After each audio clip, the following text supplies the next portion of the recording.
Hello viewers, welcome to my channel. आज हम बड़ी सोच का बड़ा जादू बुक का 5 चैप्टर का 4 पार्ट पढ़ने जा रहे हैं। तो चलिए स्टार्ट करते हैं। जब भी मैं और मेरी पत्नी एक दंपति से मिलने आए करते थे, हमारी चर्चा कामकाजी महिलाओं के बारे में होने लगती थी। शादी से पहले श्रीमती एस नौकरी करती थी और उन्हें नौकरी करना अच्छा लगता था, परंतु अब वे कहाँ करती थी। अब मेरे 2 बच्चे स्कूल में पढ़ रहे हैं, मुझे घर संभालना पड़ता है और खाना बनाना पड़ता है। अब मेरे पास नौकरी करने का समय ही नहीं है। फिर एक रविवार की शाम को मिस्टर और मिसेस एस अपने बच्चों के साथ कहीं से आ रहे थे। उनकी कार का एक्सीडेंट हो गया। किसी और को तो नहीं, कोई खास चोट नहीं आई, लेकिन मिस्टर एस की रीढ़ की हड्डी में गंभीर चोट आई और वे हमेशा के लिए अपंग हो गए। अब मिसेज एस के पास नौकरी करने के अलावा कोई विकल्प नहीं बचा था। जब हमने उस दुर्घटना में के कुछ महीनों बाद मिसेज एस को देखा, तो हम यह देखकर दंग रह गए कि उन्होंने अपनी नई जिम्मेदारियों को बखूबी संभाल लिया था। आप जानते हैं, उन्होंने कहा, 6 महीने पहले मैं कल्पना भी नहीं कर सकती थी कि मैं घर संभालने के साथ साथ फुल टाइम और भी कर पाऊंगी। परंतु एक्सीडेंट के बाद मैंने ये फैसला किया कि मुझे समय निकालना ही पड़ेगा। यकीन मानिए, मेरी कार्यक्षमता पहले से 100% ज़्यादा बढ़ चुकी है।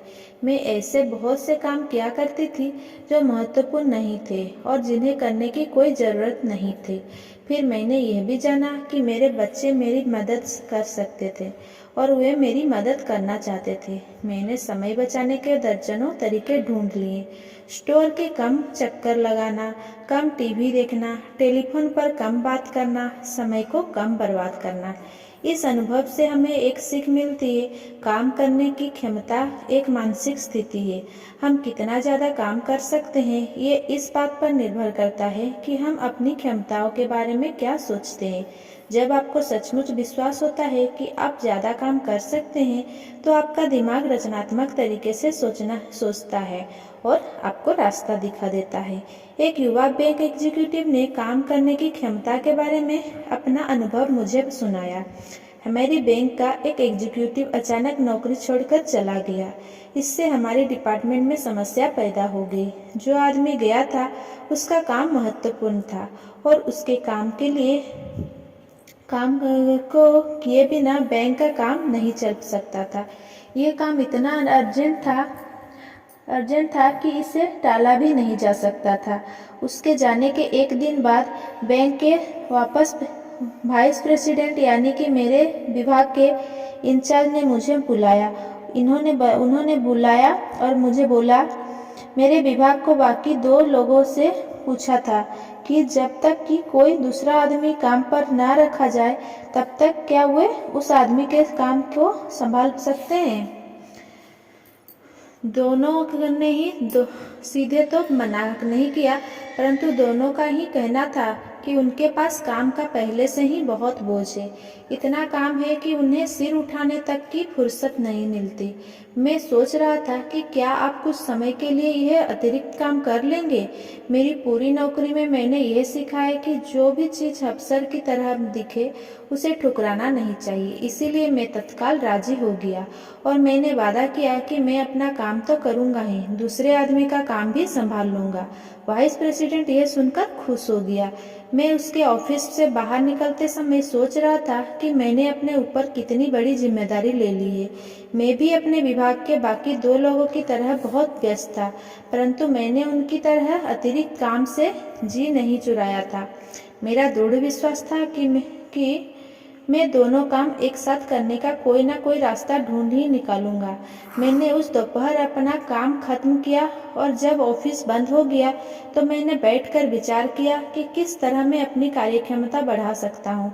मैंने एक पेंसिल ली और अपने हर विचार को लिखना शुरू कर दिया और आप जानते हैं मेरे दिमाग में बहुत से अच्छे विचार आने लगे, जैसे अपनी सेक्रेटरी से यह कहना कि वो मेरे लिए आने वाले सामान्य टेलीफोन कॉल हर दिन एक निश्चित समय में ही मुझे ट्रांसफ़र किया करे, वो किसी निश्चित समय ही बाहर जाने वाली टेलीफोन कॉल लगाया करे।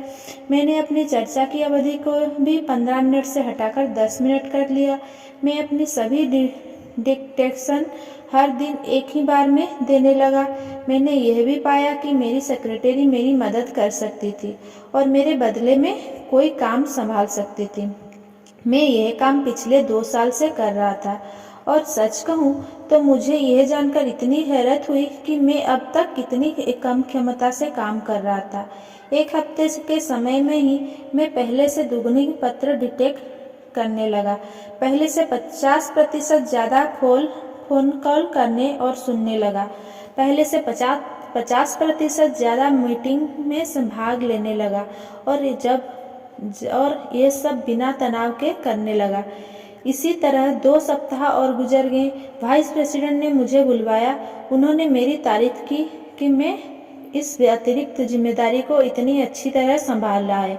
उन्होंने आगे कहा कि वे एक आदमी की तलाश कर रहे थे और इसके लिए वे बैंक के अंदर और बाहर कई लोगों को परख चुके थे, परंतु उन्हें अब तक सही आदमी नहीं मिला था।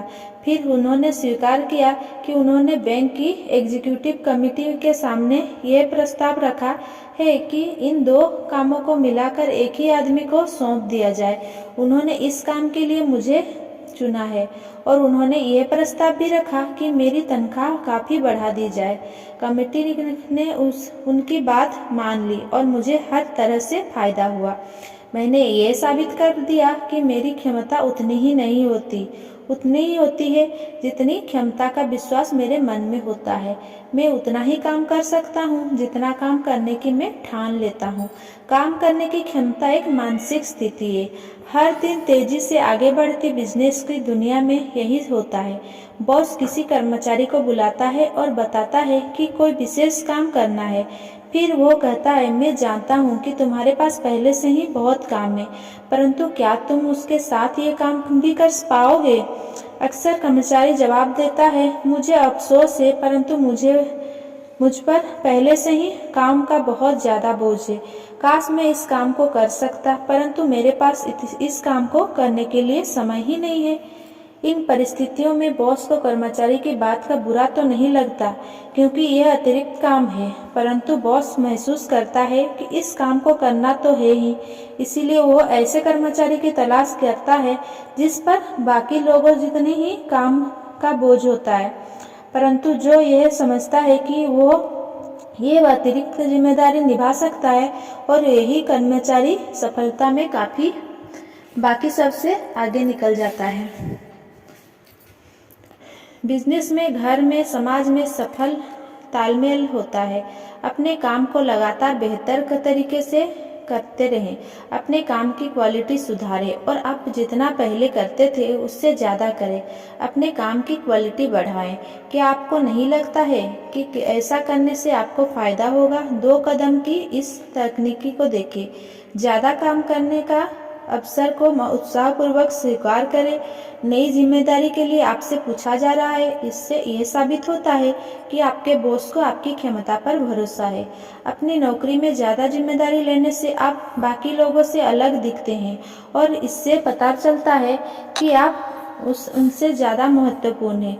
जब आपके पड़ोसी आपसे किसी मामले में पहल करने को कहें तो उनकी बात मान ले। इससे आपको समाज में लीडर बनने में मदद मिलती है। दूसरा, इसके बाद इस बात पर ध्यान केंद्रित करें, मैं इस काम को किस तरह और ज़्यादा कर सकता हूँ। आपको इस सवाल के रचनात्मक जवाब मिल जाएंगे। कुछ जवाब इस तरह के होंगे कि आप अपने वर्तमान काम को योजनाबद्ध तरीके से करें या अपनी रोजमर्रा की गतिविधियों का शॉर्टकट ढूंढें या महत्वहीन कामों को करना पूरी तरह छोड़ दें। परंतु मैं इस बात को दोहराना चाहता हूँ, ज़्यादा काम करने के रास्ते आपको मिल ही जाएंगे। मैंने अपने जीवन में इस अवधारणा को पूरी तरह स्वीकार कर लिया है। अगर आप कोई काम करवाना चाहते हैं तो किसी व्यस्त आदमी को दे दे। मैं महत्वपूर्ण काम ऐसे आदमियों को नहीं देता जिनके पास बहुत सा खाली समय है। मैंने दुखद अनुभव से सीखा है कि वह आदमी जिनके पास बहुत फुर्सत होती है वो कभी अच्छा काम नहीं कर पाता। मैं जितने भी सफल योग्य व्यक्तियों को जानता हूँ वे सभी बेहद व्यस्त हैं। जब मैं उनके साथ कोई प्रोजेक्ट शुरू करता हूँ तो मैं जानता हूँ कि यह प्रोजेक्ट सफलतापूर्वक पूरा हो जाएगा। मैंने दर्जनों उदाहरण देखे हैं कि मैं किसी व्यस्त आदमी से समय पर काम करवा सकता हूँ, परंतु जिन लोगों के पास दुनिया भर का समय है मैं उनसे समय पर काम नहीं करवा पाया हूँ। ऐसा लोगों के साथ काम करने का मेरा अनुभव निराशाजनक ही रहा है। प्रगतिशील बिजनेस मैनेजमेंट लगातार पूछता है कि हम किस तरह अपने आउटपुट को, अपने उत्पादन को बढ़ा सकते हैं। आप खुद से क्यों नहीं पूछते, मैं किस तरह अपने आउटपुट को, अपने उत्पादन को बढ़ा सकता हूँ? आपका दिमाग अपने आप ऐसे रचनात्मक उपाय बता देंगे कि ऐसा किस तरह किया जा सकता है।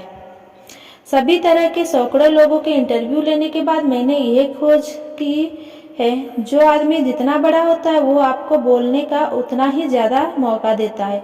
जो आदमी जितना छोटा होता है वो आपके सामने उतना ही ज्यादा बोलता है। बड़े लोग लगातार सुनते हैं, छोटे लोग लगातार बोलते हैं। Thanks for watching.